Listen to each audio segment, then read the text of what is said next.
इंसान की ज़िंदगी का सबसे अहम सवाल, हमारी ज़िंदगी की जो सबसे बड़ी जद्दोजहद है, वो ये नहीं है कि हमने दुनिया को, लोगों को बेहतर कैसे करना है, बल्कि वो ये है कि हमने खुद को बेहतर कैसे करना है, खुद को इम्प्रूव कैसे करना है। तो मैं आज आप सबसे ये सवाल करना चाहता हूँ कि आप अपने घर को, अपने कमरे को जो है ना साफ सफाई उसकी कैसे करते हैं, उसको बेहतर कैसे बनाते हैं। चीज़ों को जो है ना वो साफ करके, उन्हें ऑर्गेनाइज करके, इसी तरह ही आप अपने कमरे को, घर को साफ करते हैं ना, तो बिल्कुल इसी तरह ही इंसान ने जो है ना अपनी हैबिट्स को जो है ना बेहतर बनाकर, उन्हें अरेंज करके, अपने बिहेवियर को ऑर्गेनाइज करके खुद को बेहतर बनाना होता है। और देखें कि जिस तरह,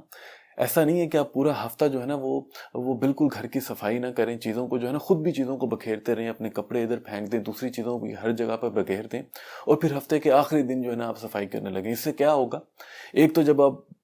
पूरे हफ्ते में जो है ना सफाई नहीं करेंगे, गंद इकट्ठा होता रहेगा, फिर आप अपनी चीज़ों को इधर उधर बखेर देंगे, कपड़े इधर फेंक देंगे, जूते इधर फेंक देंगे, किताबें और दूसरी सब चीज़ें इस तरह ही कमरे में, घर में बखेर देंगे। तो इससे क्या होगा? हर रोज़ जो है ना आपको इरिटेशन होगी जब आप अपने इर्द गिर्द इतना गंद का और कपड़ों का, दूसरी चीज़ों का ढेर देखेंगे। आपको कन्फ्यूजन होगी, आप अपना फोकस जो है ना वो खो देंगे।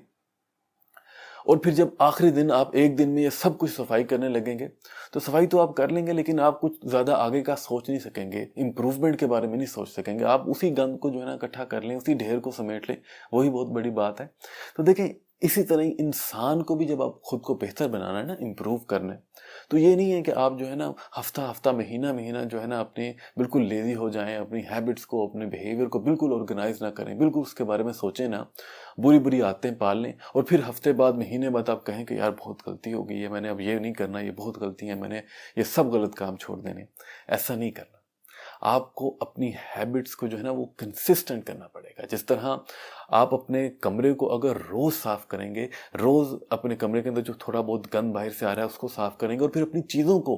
कपड़ों को इधर उधर फेंकेंगे नहीं, बल्कि रखेंगे अरेंज करके, ताकि गंद पड़े ही ना, अपने कमरे की दूसरी चीज़ों को भी अरेंज करके रखेंगे, तो इस तरह हर चीज़ जब साफ होगी, अपनी जगह पर होगी, आपको ढूंढने में, जो है ना कोई भी काम करने में आसानी होगी, तो आप रिलैक्स रहेंगे, आपका माइंड फोकस रहेगा। इसी तरह ही जब आप अपनी हैबिट्स को कंसिस्टेंट करेंगे, बिहेवियर को आप ऑर्गेनाइज करके रखेंगे,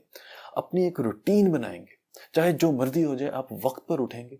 वक्त पर आप खाना खाया करेंगे। देखें, आपकी बॉडी को जो है ना अपने बैलेंसेस को मेंटेन करने के लिए एनर्जी की ज़रूरत है, और वो एनर्जी हमें कहाँ से मिलती है? खुराक से मिलती है ना। अगर आप अच्छा खाना नहीं खाएंगे, फास्ट फूड खाते रहेंगे, वक्त पर नहीं खाएंगे, तो आपकी बॉडी डिस्टर्ब रहेगी, आपको महसूस नहीं होता, आपको लगता है कि इन चीज़ों की अहमियत नहीं है, बस भूख लगी, जब लगेगी तो मैं खा लूँगा।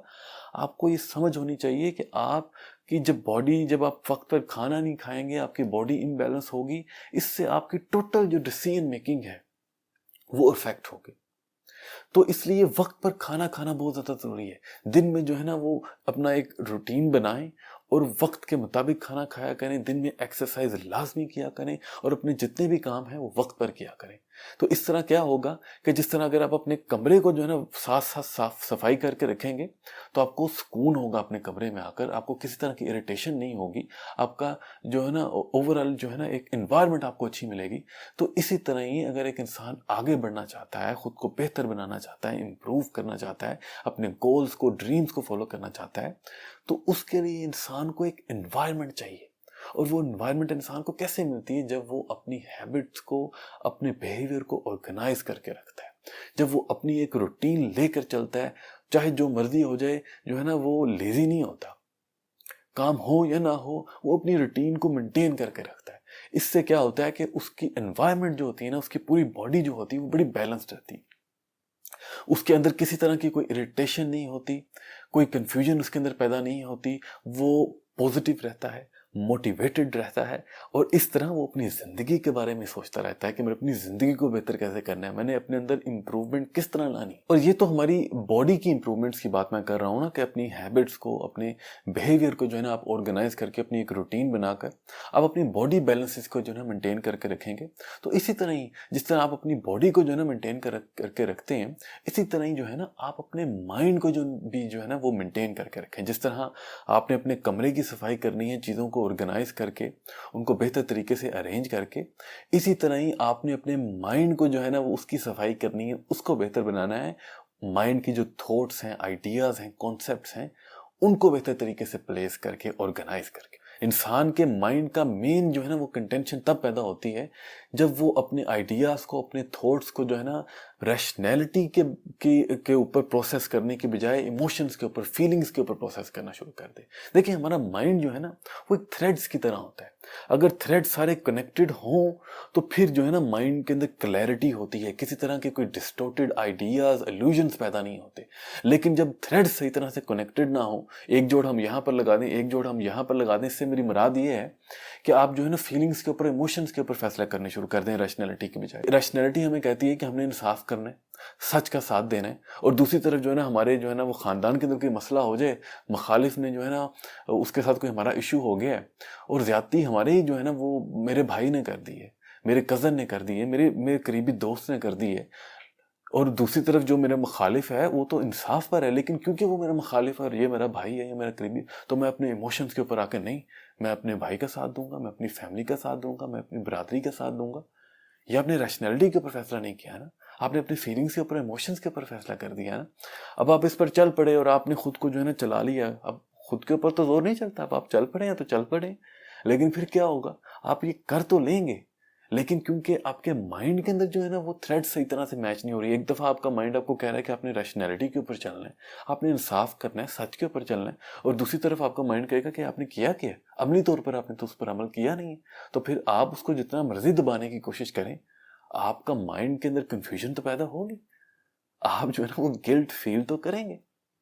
इंसान फिर क्या करता है, उसको और सप्रेस करने की कोशिश करता है। जितना उसे सप्रेस करने की कोशिश करता है, जितना उसे दबाने की कोशिश करता है, वो माइंड के अंदर रह के उतनी जो है ना और ख़राबी पैदा करना शुरू कर देता है। कोई चीज़ ख़राब हो, कोई फल ख़राब हो, आप उसको और फलों के नीचे दबाना शुरू कर देते हैं, वो तो इर्द गिर्द दूसरे फलों को भी ख़राब करना शुरू कर देता है। आप उसको निकालते हैं भाई, कोई कीड़ा वगैरह किसी फसल को डल जाए तो आप क्या करते हैं, उसको वहाँ पर दबाने के आप उसको मारते हैं, उसको बाहर निकालते हैं, उसको रिजोल्व करते हैं, उसको प्रोसेस करते हैं। तो इसलिए आपने फीलिंग्स के, इमोशंस के ऊपर जो है ना अपने माइंड को नहीं लेकर चलना। आपने अपने माइंड को जो है ना वो सच के ऊपर, रैशनैलिटी के ऊपर अगर आपने ऑर्गेनाइज करेंगे तो आपके माइंड के अंदर कोई डिस्टॉर्टेड व्यू, कोई इल्यूजन जो है ना वो पैदा नहीं होंगे। आपके माइंड के अंदर क्लैरिटी होगी, ओवरऑल आपकी बॉडी में, आपके माइंड के अंदर क्लैरिटी होगी, एक कामनेस का जो है ना वो एनवायरनमेंट होगी। तो आप फोकस्ड रहेंगे, आप मोटिवेटेड रहेंगे, पॉजिटिव रहेंगे, और अपनी ज़िंदगी में आप आगे जो है ना बढ़ने के लिए, नए नए आइडियाज़ को, अपने पर्पस को, अपने गोल्स को फॉलो करने के लिए आप मोस्ट इफेक्टिवली तैयार होंगे। आप, क्योंकि आपके अंदर अब किसी किस्म की कोई नेगेटिविटी नहीं है, आपका सारा फोकस है ही आगे बढ़ने की तरफ, खुद को इम्प्रूव करने की तरफ। तो फर्दर अगर इसके बारे में कोई सवाल आपके जहन में हो तो वो मेरे से ज़रूर पूछें कमेंट्स में। अभी के लिए मुझे इजाज़त दें, खुश रहें, अस्सलाम वालेकुम।